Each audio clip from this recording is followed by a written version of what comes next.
لیکن مخدوم صاحب رحمت اللہ تعالی علیہ اس ہستی کا، اس شخصیت کا نام ہے جہاں پر تصوف اور جو وہ علم یہ دونوں گویا کہ علم ظاہر اور علم باطن ایک جگہ پر دونوں یکساں نظر آتا ہے، اور آپ جو ہے وہ اس کے دریا بہاتے نظر آتے ہیں۔ مثال کے طور پر حضرت مخدوم صاحب رحمت اللہ تعالی علیہ اعظم گڑھ، یہ ہندوستان کے اندر بڑا مشہور ضلع ہے اعظم گڑھ، اور اعظم گڑھ کے متعلق آپ لوگ جو ہے وہ بہت کچھ جانتے ہیں۔ مخدوم صاحب چونکہ سیر و سیاحت کرتے تھے تو مخدوم صاحب رحمت اللہ تعالی علیہ تشریف لے گئے اعظم گڑھ کے ایک قصبے کے اندر، تو وہاں پر کچھ علماء ظواہر سے، ظاہر علم رکھنے والے علماء سے آپ کی ملاقات ہوئی، تو گفتگو ہوئی آپ کی، تو آپ نے خلفائے راشدین کی سیرت پر، صدیق اکبر، فاروق اعظم، عثمان غنی، مولا علی کی سیرت پر آپ نے بہت خوبصورت بیان فرمایا۔ آپ نے جب خطاب فرمایا تو علماء اور عوام یکساں متاثر ہوئے، بہت متاثر ہوئے، اور لوگ خوشی کا اظہار کرنے لگے کہ صدیق اکبر، فاروق اعظم، عثمان غنی، مولا علی کی شان میں سید نے کیسا خطاب کیا۔ بہت خوشی ہوئی لوگوں کو۔ تو مخدوم صاحب نے جب ان کی خوشی دیکھی تو خوشی دیکھنے کے بعد آپ نے فرمایا کہ اس پر صرف میری تقریر نہیں ہے بلکہ میں اس پر ایک رسالہ اور کتاب بھی لکھ چکا ہوں، خلفائے راشدین کی سیرت پر میری کتاب بھی ہے۔ تو لوگوں نے شوق ظاہر کیا کہ جب خطاب اتنا اچھا ہے تو کتاب کتنی اچھی ہوگی، ایک خطاب اچھا ہے تو کتاب بھی اچھی ہوگی۔ اب لوگوں نے شوق ظاہر کیا کہ حضرت وہ کتاب بتائیں، وہ کتاب بتائیں، تو آپ نے وہ کتاب منگوائی خادم کے ذریعے سے، اور کتاب جیسے ہی آئی تو کتاب میں صدیق اکبر کے فضائل تھے، فاروق اعظم کے فضائل تھے، عثمان غنی کے فضائل تھے، مولائے کائنات کے فضائل تھے، لیکن تینوں خلفاء کی فضیلتیں اور فضائل اپنے اعتبار سے تھے، مولا علی کے فضائل کچھ زیادہ تھے۔ تو اب جب یہ فضیلت علی مرتضیٰ پر، حالانکہ تھے علی کی فضیلت چوتھے نمبر پر، اس لیے کہ کوئی سنی مولائے کائنات کو پہلے نمبر پہ کیسے کہہ سکتا ہے؟ یہ تو اس کا پاگل پنی ہوگا نا کہ کوئی سنی ہو اور اپنی مرضی سے وہ صدیق اکبر پر فضیلت دے، ایسا تو نہیں ہو سکتا۔ تو لیکن تھے علی مرتضیٰ کا باپ چوتھے نمبر پر، مگر فضائل اس میں زیادہ تھے اور آگ کچھ زیادہ تھے۔ تو ایسے میں ایک دل کا کوڑی جس کے دل کے اندر بغض علی اور آل علی موجود تھا، اس نے کہا یہ دیکھو صاحب، یہ تو شیعہ ہے، یہ تو رافضی ہے، اس نے فضائل علی زیادہ لکھے ہیں۔ اللہ اکبر! اس کا مطلب یہ ہے کہ تاریخ کا ایک تسلسل ہے، سیدوں کو علی کی محبت میں رافضیت کا طعنہ سننے کی عادت ہے۔ ایک تسلسل ہے یہ، ایک تسلسل ہے یہ کہ ایسا ہوا ہے، تاریخ ہے۔ ہمیشہ اہل ظاہر نے سادات کو محبت علی کی بنیاد پہ کبھی رافضی کہا، کبھی شیعہ کہا، لیکن ایسا ہے نہیں۔ اس کی وجہ یہ ہے کہ سادات اپنے جد کریم علی سے آگے کیسے جا سکتے ہیں؟ جب علی ابو بکر صدیق کے پیچھے ہاتھ باندھ کر نماز میں کھڑے رہے، جب علی خود پیچھے کھڑے رہے، تو کس سید کی حیثیت ہے کہ معاذ اللہ وہ علی مرتضیٰ، جب علی خود پیچھے کھڑے ہیں تو کس کی حیثیت ہے کہ وہ ان کو آگے کر دے؟ کس کی حیثیت ہے؟ سادات تو پابند ہے اپنے جد کے، جد امجد کے پابند ہے، لیکن بات ہے عام طور پہ ہوتا یہ ہے، بزرگوں نے فرمایا انسان جس چیز کا علم نہیں رکھتا وہ اس کا دشمن ہوتا ہے، جس چیز کا علم نہیں رکھتا وہ اس کا دشمن ہوتا ہے۔ جن کا عقیدہ تفضیل ہے وہ جانے، ان کا کام جانے، ہم ان پر کوئی بات نہیں کرتے، لیکن ہمارا اہل سنت و جماعت کا عقیدہ یہ ہے کہ افضل البشر بعد الانبیاء بالتحقیق سیدنا ابو بکر صدیق۔ اور یہ عقیدہ ہم آج کل سے نہیں بیان کر رہے ہیں، یہ عقیدہ آج کل سے نہیں بیان کر رہے ہیں۔ الحمدللہ ہماری تقریر، ہماری تحریر ہر جگہ بفضلہ تعالی، بلکہ ہمارے جمعہ کا خطبہ بھی رسول اللہ کے بعد اگر کسی کا نام لیا جاتا ہے تو سیدنا ابو بکر صدیق رضی اللہ تعالی کا نام لیا جاتا ہے۔ یہ بات ہے۔ تو بہرحال ایک شخص تھا، وہ اعظم گڑھ کی سرزمین پہ قصبہ ہے، تو اس شخص نے کہا کہ یہ تو شیعہ ہے، یہ رافضی ہے، اس نے تو علی کے فضائل زیادہ لکھے۔ اب اس نے مخدوم صاحب کو کہا، الزام لگا دیا مخدوم صاحب۔ حالانکہ مخدوم صاحب کا اور شیعت کا کیا تعلق ہو سکتا ہے؟ ظاہر سی بات ہے۔ دیکھیے شیعہ جو ہیں، جنہیں ہم عرف میں شیعہ کہتے ہیں، رافضی، یہ حضور غوث پاک کو سید نہیں مانتے، ٹھیک، یہ سید نہیں مانتے، ان کی توہین کرتے ہیں غوث پاک کی۔ اب جو شخص ولی ہو، غوث پاک سے ولایت حاصل کرے، تو وہ غوث پاک کے دشمن سے ہاتھ کیسے ملا سکتا ہے؟ وہ غوث پاک کے دشمن سے ہاتھ کیسے ملا سکتا ہے؟ لیکن بہرحال کہ ایک اپنا سب کا نظریہ ہوتا ہے، حالات ہوتے ہیں، اور آدمی کے سوچنے کا انداز ہوتا ہے۔ عام طور پہ ہوتا یہ ہے کہ جس مشکیزے کے اندر جو بھرا ہوگا وہی اس کے باہر آئے گا، جو جس کے برتن میں ہوگا وہی چھلکے گا۔ جیسے مثال کے طور پہ شمر کے برتن میں جو تھا وہ چھلکا، یزید کے برتن میں جو تھا وہ چھلکا، اسی طریقے سے ابن زیاد کے برتن میں جو تھا وہ چھلکا، اور حسین کے برتن میں جو تھا وہ چھلکا۔ چھلکنا اور جھلکنا تو یہی ہے، یہ بات ہے۔ لیکن یاد رکھنا، شمر جھوٹ بول کر مرا، آج تک اس کی قبر کا نشان نہیں ہے۔ اگرچہ اس وقت شمر کی آواز میں آواز ملانے والے 22,000 لوگ تھے، لیکن سید کربلا میں اکیلا کھڑا تھا 72 کو لے کر۔ اس وقت لوگ سوچ رہے تھے کہ حسین کی سچائی کون سنے گا، حسین کی سچائی کون سنے گا، لیکن حالات نے بتا دیے کہ شمر اور یزید کے صرف 3 دن تھے، اور حسین کا دنیا حسین کی ہے، زمانہ حسین۔ جھوٹ بول کر شمر کب تک حکومت کر سکتا تھا؟ جھوٹ بول کر یزید کب تک چھاونی چھا سکتا تھا؟ یہ حسین کی سچائی تھی کہ حسین کو جھوٹ بول کر بے گھر کر دیا گیا، لیکن حسین کی حقانیت اور صداقت نے حسین کو آج گھر گھر کر دیا ہے۔ آج یزید بے قبر اور بے گھر ہے، حسین آج گھر گھر ہے۔ سچائی سچائی ہے، صداقت صداقت ہے، جھوٹ جھوٹ ہے۔ لعنت اللہ علی الکاذبین۔ حضرت مخدوم صاحب پر جھوٹا الزام لگا، مخدوم صاحب پر جھوٹا الزام لگا، یہ شیعہ رافضی ہے، اور وہ مخدوم صاحب تھے۔ سید کا ظرف بڑا اعلیٰ ہوتا ہے، سیدوں کو ظرف سے پہچاننا چاہیے۔ جب شجرے نہ بولیں تو سیدوں کا ظرف دیکھا جائے۔ اب میں نے بتایا پچھلی میں نشستوں کے اندر کہ شمر آیا تو مدینہ منورہ والوں نے دروازے بند کیے، دروازہ کس کا کھلا ہے؟ ہاں، تو بہرحال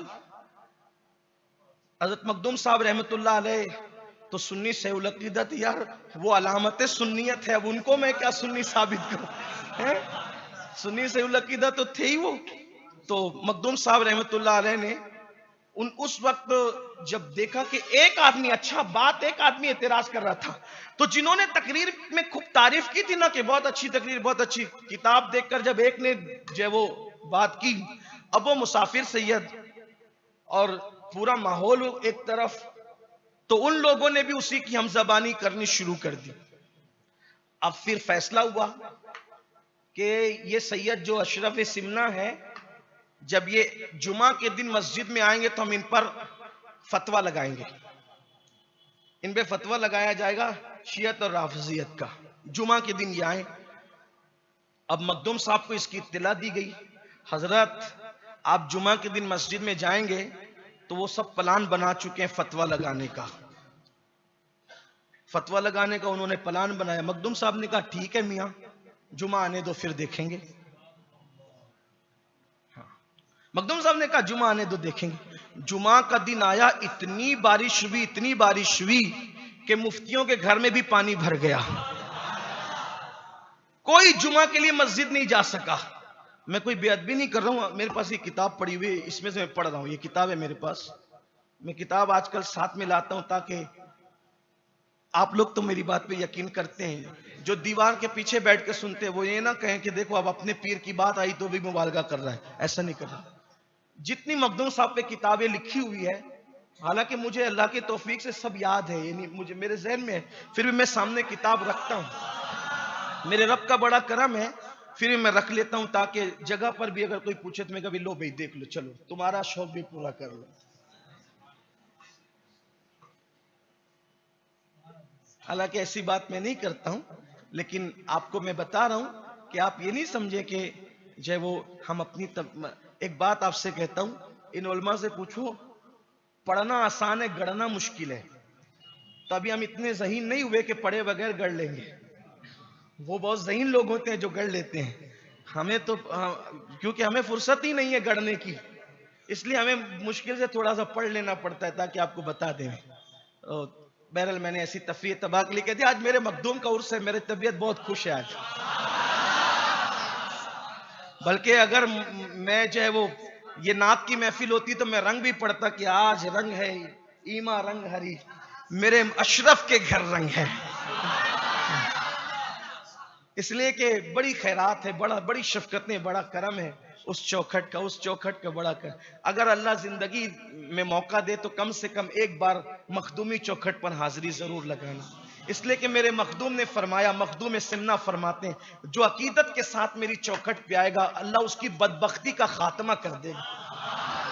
اگر کوئی بدبختی سے نجات چاہتا ہے وہ تو اشرف سمنا کی چوکھٹ پر جائے، ہاں لیکن وہاں جانا تو سیٹ صاحب بن کے مت جانا، پیر صاحب بن کے مت جانا، علامہ محقق اور خطیب بن کر کے مت جانا، مخدوم صاحب کے یہاں جانا تو صرف غلام بن کر کے جانا، پھر دیکھنا کہ مخدوم کے جلووں کی رانائیاں کیا ہے، ہاں دیکھنا پھر ان کے کرم کی برسات کیا ہے۔ انہوں نے فرمایا جو میری چوکھٹ پہ آئے گا میں جو وہ اللہ اس کی بدبختی کا خاتمہ کر دے گا۔ ہو سکے تو زندگی میں نیت کر لو آج، ہمارا تو مقصد ہی ہے بزرگوں سے جوڑنا، کیونکہ قرآن کہتا ہے کونوا مع الصادقین، سچوں کے ساتھ ہو جاؤ، تو آپ نیت کر لو کہ اللہ آپ کو حاضری نصیب فرمائے۔ اور میری اللہ کا کرم ہے مجھ پر، سال میں 3-4 بار میرے مخدوم مجھے بلا ہی لیتے ہیں اور میں چلا جاتا ہوں، ان کا بڑا کرم ہے، بڑے عنایتیں ہیں، اللہ تعالیٰ ان عنایتوں کو قائم رکھے۔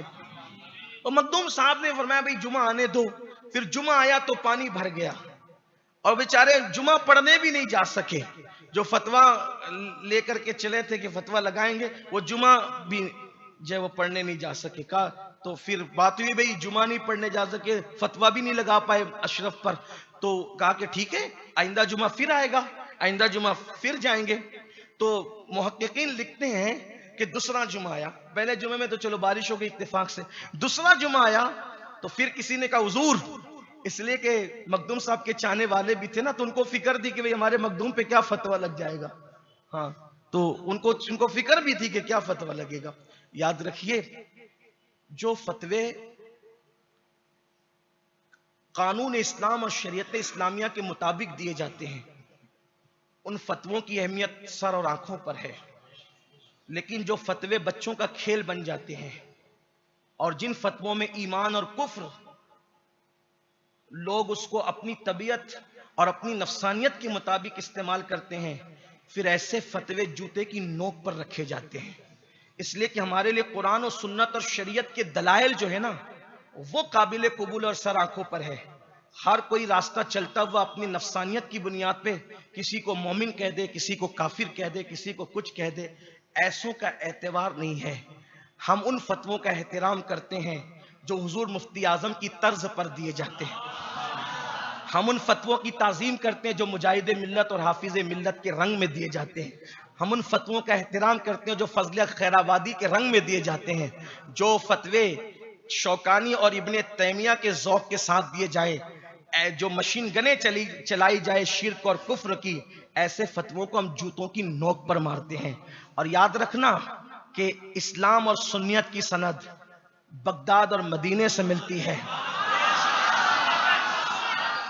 اسلام اور سنیت کی سند بغداد اور مدینے سے ملتی ہے، اس لیے اشرف سمنا کو فتوے کی کوئی فکر نہ تھی، آپ کے ماننے والوں کو فکر تھی کہ فتویٰ کیا لگے گا۔ میں آج سے تقریباً 6 یا 650 سال پہلے کے ماحول میں آپ کو سیر کرانا چاہتا ہوں کہ کیسا ماحول رہا ہوگا کہ ایک بندہ مولائے کائنات کی تعریف کرتا ہے اپنے جد کی، اور اس پر کفر کا فتویٰ، اس پر شیعت اور رافضیت کا فتویٰ، اشرف سمنا پر، اور جمعہ کا انتظار ہے کہ جمعہ میں ہم پبلک میں اس کا اعلان کریں گے. سرکار اشرف سمنا نے کہا آنے دو پھر جمعہ. دوسرا جمعہ آیا، پھر اتنی بارش ہوئی کہ صاحب کلام و افتاء بھی مسجد تک نہ جا سکے. کہا چلو بھئی دوسرا ہفتہ آ گیا تو تیسرے ہفتے کا پھر انتظار کریں. تیسرا ہفتہ پھر آیا تو کہا کہ اب تو جائیں گے. تو ایک صاحب تھے جن کو تاریخ میں سید خان کے نام سے یاد کیا گیا ہے. ان کے خواب میں اللہ کے رسول تشریف لائے اور فرمایا کہ اشرف سمنا کوئی معمولی آدمی نہیں ہے، ان سے کہہ دو کہ اگر یہ اسی طرح فتوے کی بات کرتے رہے تو یہ جمعہ بھی نہیں پڑھ سکیں گے. ان سے کہو کہ جا کے معذرت کریں، معاملہ کریں، گفتگو کریں ادب کے ساتھ. تو پھر اس کے بعد انہوں نے بات بتائی کہ جمعہ کبھی نہیں پڑھ سکو گے اگر ان کے پیچھے اس طرح سے پڑے رہے.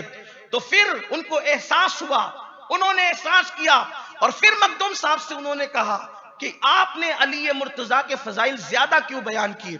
ایک بات تو یہ تھی کہ کوئی رافضی کوئی شیعہ شیخین کی کوئی فضیلت بیان ہی نہیں کر سکتا.